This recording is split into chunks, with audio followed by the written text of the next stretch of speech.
નમસ્તે વિદ્યાર્થી મિત્રો, કેમ છો? મજામાં ને? આજે આપણે હિન્દીની અંદર गद्य नंबर 4, 7 सोच अपनी अपनी। हर एक आदमी की सोच अलग अलग होती है। अपने अपनी सोच के बारे में हर कोई आदमी तर्क विचार व्यक्त करता है। तो जो અહીંયા किसी विषय में पक्ष और विपक्ष में तर्क वितर्क सहित अपने विचारों की अभिव्यक्ति ही वाद विवाद है। वाद विवाद मौखिक भावाभिव्यक्ति का अत्यंत प्रभावशाली तथा महत्व रूप है। वाद विवाद में कोई एक विषय निर्धारित कर लिया जाता है। कुछ विद्यार्थी उस विषय के पक्ष में तथा कुछ विपक्ष में अपने अपने तर्क इकट्ठे करके कार्यक्रम के दिन श्रोताओं के सामने प्रस्तुत करते हैं। एक वक्ता એટલે કે બોલનાર, श्रोता એટલે કે સાંભળનાર वक्ता पक्ष में अपने विचार रखता है तो दूसरा वक्ता विपक्ष में। इस प्रकार वक्ताओं की अपनी बात की पुष्टि तथा विपक्षी के कथन के खंडन का अवसर मिलता है। सोच अपने अपने શું? દરેક વ્યક્તિની સોચ વિચાર અલગ અલગ હોય છે। જ્યારે કોઈ પણ વ્યક્તિ કોઈ પણ એક મુદ્દો રાખવામાં આવે છે અને એ મુદ્દા પર બે વ્યક્તિઓ દ્વારા ચર્ચા થતી હોય છે। વિદ્યાર્થી મિત્રો, તમે રોજ બરોજ ક્યારેક સમાચાર જોતા હશો ત્યારે કોઈ પણ એક મુદ્દો હોય એના પર બે પક્ષ દ્વારા ચર્ચા થતી હોય છે અને બંને પક્ષ દ્વારા કોઈ એક વિષય મુદ્દો પસંદ કરવામાં આવેલો। માની લે કે કોઈ વિષય પસંદ કર્યો કે ચાલો હાલની ભારતની વર્તમાન સ્થિતિ કેવી છે, તો બે વ્યક્તિ છે પોતપોતાના અલગ અલગ વિચાર રજૂ કરશે, તેના પર તર્ક વિતર્ક ચર્ચા અને સમય નિશ્ચિત કરેલો હોય ત્યાં સુધી એની ચર્ચા થતી હોય છે। સાંભળનારા શ્રોતા હોય છે, વક્તા બોલનારા હોય છે, આ રીતે વાત થતી હોય છે। હવે જો અહીંયા આપણે બે ચિત્રો આપેલા છે, नीचे दिए गए चित्रों को ध्यान से देखिए, फिर उन पर आधारित प्रश्नों पर कक्षा में वाद विवाद करवाइए। હવે જો અહીંયા તમે બે ચિત્ર જુઓ છો, કેટલા ચિત્ર જુઓ છો? તો અહીંયા તમે બે ચિત્ર જુઓ છો। પહેલું ચિત્ર છે એ ગામડાનું છે, ગ્રામ્ય શૈલી છે, અને બીજું છે શહેરીકરણ છે। બંનેમાં તમને કંઈક ને કંઈક તફાવત જોવા મળે છે। જુઓ અહીંયા આપણે ચિત્રને આ રીતે સમજીશું તો તમને વધારે મજા આવશે। જુઓ અહીંયા તમે ચિત્ર અંદર જોઈ શકો છો કે નદી છે, એનું પાણી છે, સ્ત્રીઓ, નાનું બાળક નાહી રહ્યું છે, સ્ત્રીઓ કપડાં ધોવે છે, નાળિયેરીના ચિત્ર છે। અહીંયા બે ત્રણ મકાન દેખાય છે, વાદળાઓ છે, પહાડ છે, કુંભાર માટલા બનાવે છે, બીજું ઘર દેખાય છે, પહાડ જેવું છે, સડક છે। શહેરનું ચિત્ર જુઓ, મોટી મોટી બિલ્ડિંગો, ઇમારત દેખાય છે, અહીં મોટી મોટી દુકાનો છે, ઘણા બધા વૃક્ષ છે, મોટો પાકો રોડ છે, મોટા બધા વાહનો જઈ રહ્યા છે, નોકરિયાત વર્ગો અથવા કોઈ મુસાફરી કરનાર બે વ્યક્તિ ઊભા છે, ધુમાડો નીકળતું હોય છે, મોટી મોટી સડકો છે। તો ગ્રામ્ય અને શહેરી બંને ચિત્ર જોયા।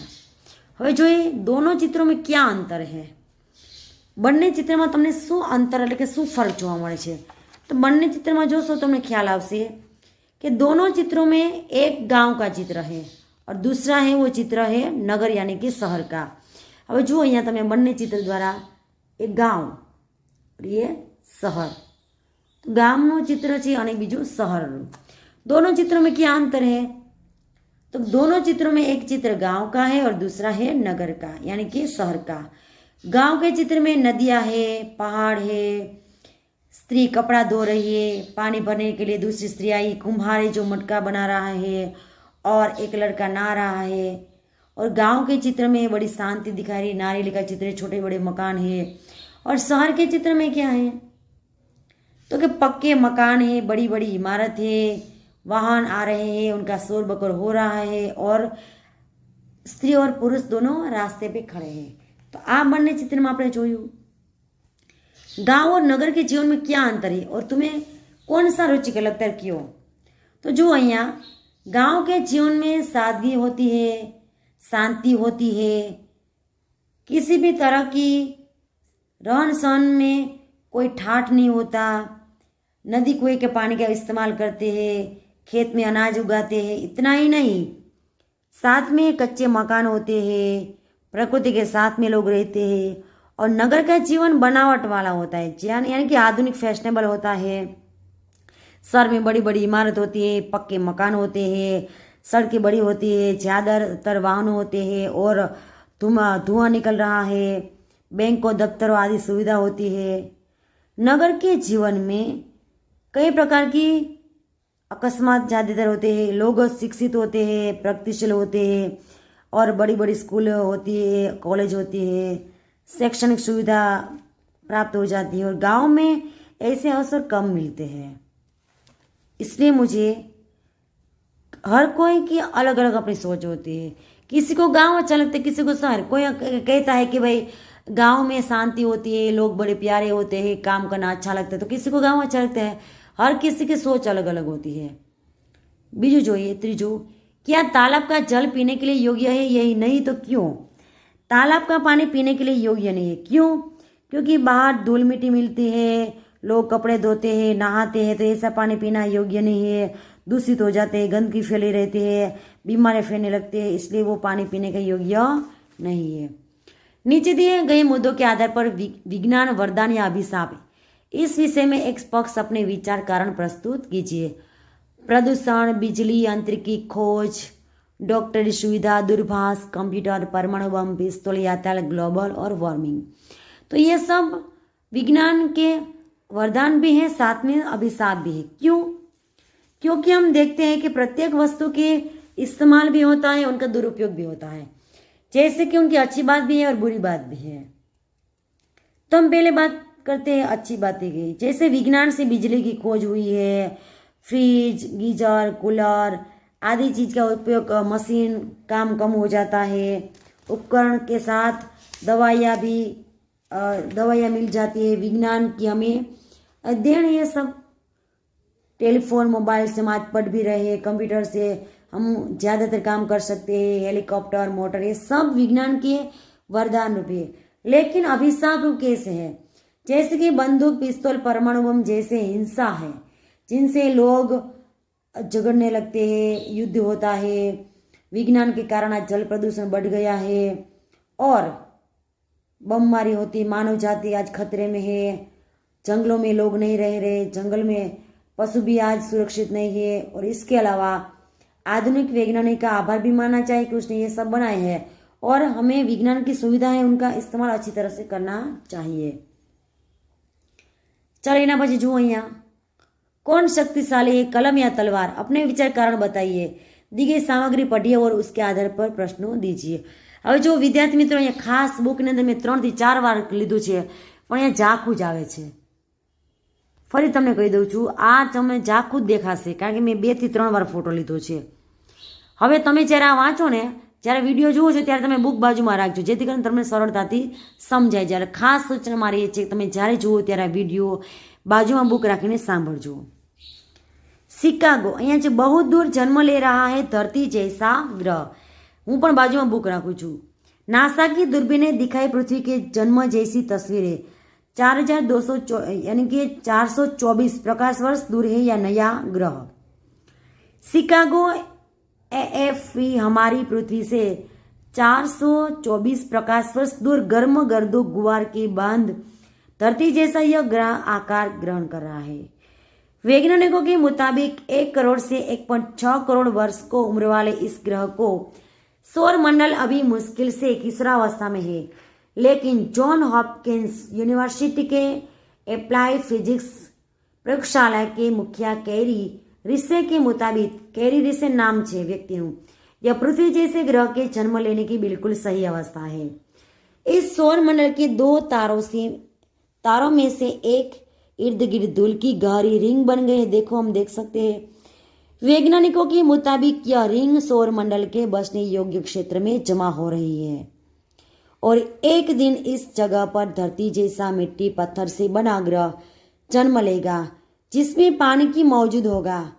शिष्य कहते हैं कि सूर्य जैसे तारे के चारों ओर धूल की ऐसी पटिया का जन्म लेना बहुत दुर्लभ घटना है और इसके बाहर की ओर बर्फीला बेल्ट से वह संभावना बनती है कि एक दिन ग्रह में पानी भी मौजूद होगा। उन्होंने कहा है कि ग्रह का रूप ले रही धूल उन पदार्थों से बनी है जिनमें हमारी पृथ्वी के क्रस्ट व कोर का निर्माण हुआ। शिष्य के अनुसार इस बात से भी इनकार नहीं किया जा सकता कि एक दिन वहां धरती जैसा जीवन पी पाएंगे। एक दिवस हवे ए पण दूर नहीं कि धरती जेवू जीवन आपणे त्यां जीवी सकशुं। उन्होंने कहा है कि यह धरती के जन्म की घटना को दोबारा देखने जैसा अनुभव है। इस दुर्लभ ब्रह्मांडीय घटना की तस्वीरें नासा के स्टिमजर स्पेस टेलीस्कोप ने उतारी है। वैज्ञानिकों के मुताबिक इन दृश्यों को धरती तक टेलीस्कोप तक पहुंचने में 424 वर्ष लग गए, लेकिन एक नए ग्रह के जीवन की तुलना में यह पल के झपकने जैसा है। उन्होंने बताया है कि इस ग्रह को हमारी पृथ्वी जैसा रूप ग्रहण करने में अभी और 10 करोड़ साल लग सकते हैं। 10 करोड़ साल लग सकते हैं। હવે જો અહીંયા આ ચિત્ર દ્વારા વિદ્યાર્થી જોઈ શકો છો, આ ગ્રહ જન્મ લઈ રહ્યો છે અને આયુષ્ય 1.6 કરોડ વર્ષ છે। એના માટે ઘણો સમય લાગશે કે માણસ જેમ જીવે છે એમ જીવી શકાશે, પરંતુ હજી એના માટે ઘણું વાર લાગે એમ છે। અહીંયા તમે જોઈ શકો છો વિદ્યાર્થી મિત્રો કે આ ગ્રહ છે ફરતી ધૂળ મીટી લગાડેલી છે। હવે આ તમે જ્યારે વિડીયો જુઓ ત્યારે બાજુમાં બુક રાખીને પણ તમે સાંભળશો। घटना से वैज्ञानिक अंतरिक्ष किस घटना से वैज्ञानिक उत्साहित है? किस घटना से वैज्ञानिक उत्साहित है? ये बधा प्रश्नों हवे आपणे जोईए। अंतरिक्ष की किस घटना से वैज्ञानिक उत्साहित है? वैज्ञानिक इस घटना से उत्साहित है कि अंतरिक्ष में पृथ्वी जैसा एक नया ग्रह जन्म ले रहा है। पृथ्वी जैसा ग्रह बनने के लिए अंतरिक्ष में किस प्रकार की स्थिति होना आवश्यक है? पृथ्वी जैसा ग्रह बनने के लिए यह आवश्यक है कि अंतरिक्ष में पानी मौजूद है, इसके साथ धूल मिट्टी की परत हो, ऐसी चट्टानें हो जिनमें पृथ्वी की ऊपरी परतों का निर्माण हुआ है। रेखा खींचकर सही जोड़े मिलाइए। હવે જો અહીંયા રેખા જોડकर सही मिलानी है, जैसे कि 424 प्रकाश वर्ष, 1.6 करोड़ वर्ष, 10 करोड़ वर्ष, स्पिट्जर स्पेस और कैरी रिस છે। તો જો અહીંયા આપણે એને બનાવવાનું છે, કઈ રીતે જોડવાનું છે, તો વિદ્યાર્થી મિત્રો આપણે એ પણ જોઈએ કે એને કઈ રીતે બનાવવાનું થશે। જો અહીંયા આપણે એક ચિત્ર દ્વારા પણ સારી રીતે માણી શકીશું એને, અને આ રીતે આપણે એને પાછું ફરીથી એને બનાવી લઈએ। ચાલો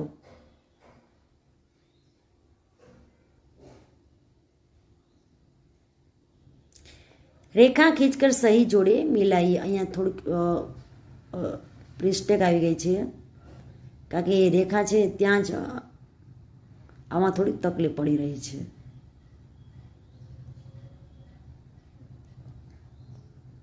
हाँ, હવે જોઈએ આપણે રેખા ખીંચકર સહી જોડ મિલાઈએ। 4024 प्रकाश वर्ष એટલે શું થશે? તો કે પૃથ્વી से नए ग्रह बनने ग्रह की दूरी है।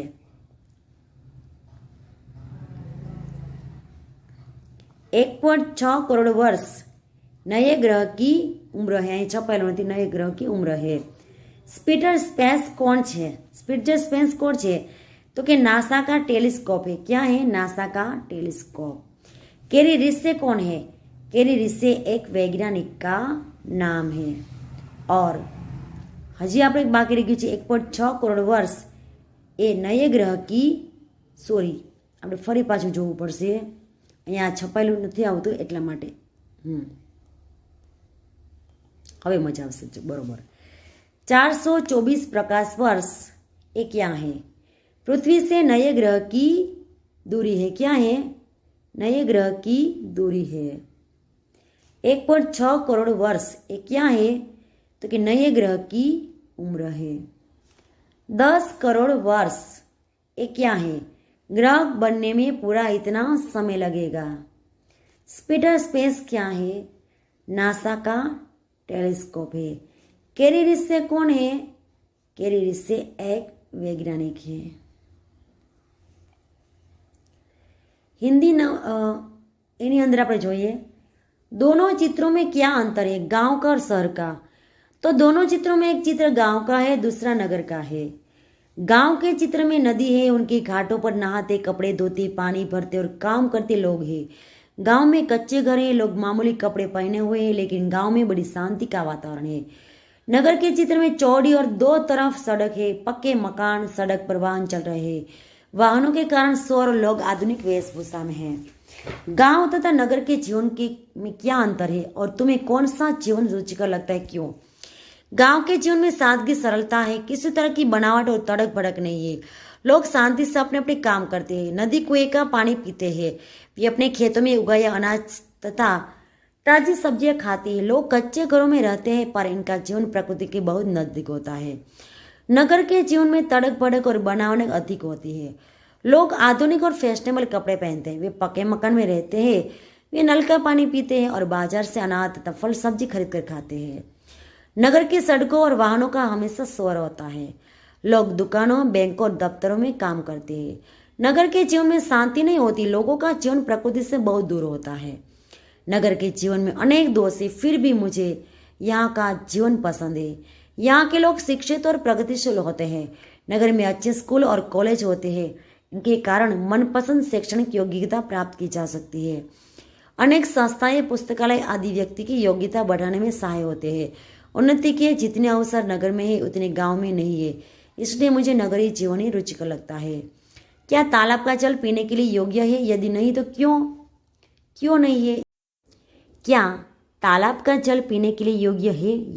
यदि नहीं तो क्यों? तालाब का जल पीने के लिए योग्य नहीं होता। तालाब चारों ओर से बंद होता है, उसमें चारों ओर से बाहर की धूली मिट्टी गिरती है, पेड़ों के पत्ते गिरकर सड़ते रहते हैं। लोग तालाब के किनारे कपड़े धोते हैं और जानवर को नहलाते हैं। यह सारी जिंदगी गंदगी तालाब के जल को दूषित कर देती है। यह दूषित जल पीने से हैजा, पैचिस आदि तरह तरह की जानलेवा बीमारियां होने की पूरी संभावना होती है। हैजा એટલે કે कोलेरा। इसलिए तालाब का जल पीने के योग्य नहीं होता। कलम या तलवार कौन सी शक्तिशाली है? अपने विचार कारण सहित बताइए। कलम लिखने का काम करती है, तलवार युद्ध में काम आती है। कलम से साथ दिमाग की शक्ति जुड़ी है, तलवार के साथ शारीरिक बल जुड़ा है। कलम कविता, कहानी, उपन्यास, जीवन चरित्र आदि लिखती है। तलवार गले काटती है और खून बहाती है। कलम आनंद देती है, उससे समाज में सुख शांति का प्रसार होता है। वह लोगों के दिल जीतती है, वह बुरे को अच्छा बनाती है। रामायण पढ़कर कितने ही रावण राम बन गए। गांधी जी की आत्मकथा ने कितने ही बुरे लोगों को अच्छा बना दिया। व्यास, वाल्मीकि, कालिदास, तुलसीदास, रविन्द्रनाथ टैगोर, शेक्सपियर आदि कलम के कारण मरकर भी अमर हो गए। कलम ने कई सिंहासन पलट दिए हैं। फ्रांस के राज्य क्रांति रूसो वोल्टेयर की कलम की ताकत से ही हुई थी। तलवार रक्षा का साधन जरूर है, पर उसकी शक्ति कुछ समय तक की रहती है। कलम की शक्ति युग युग तक छाई रहती है। इसलिए मेरे विचार से तलवार की अपेक्षा कलम की अधिक शक्तिशाली है। तो विद्यार्थी मित्रों, તમને મારે ખાસ સૂચના એ પણ આપવાની છે કે વિદ્યાર્થી મિત્રો, અહીંયા તમે જોઈ શકો છો કે આ ચિત્ર છે એ વ્યવસ્થિત દેખાતું નથી। મેં 2 થી 3 ફોટા પાડ્યા ઝૂમ કરીને પણ, એટલે તમે જ્યારે આ વિડીયો જુઓ ત્યારે વાંચતી વખતે તમે સાથે બાજુમાં બુક રાખજો, જેથી કરીને તમને સરળતાથી સમજાઈ જાય અને સંભળાઈ જાય। આની અંદર ખાસ બીજું કંઈ છે નહીં, પણ એક ગ્રહ છે કે જે નવો જન્મ લઈ રહ્યો છે તેના પર જીવન શક્ય છે જ, પણ એના માટે 10 કરોડ વર્ષ લાગશે અને 1.6 કરોડ જેટલી તો તેની ઉંમર છે। આવું વૈજ્ઞાનિકે સાબિત કરી આપ્યું છે। આ ધૂલ માટેનું આખું ભાગ છે, એની અંદર આટલું આપણે શીખવાનું છે। તો ધન્યવાદ, અને ખાસ તમે વિડીયો જુઓ ત્યારે આવી બુક પણ સાથે રાખજો।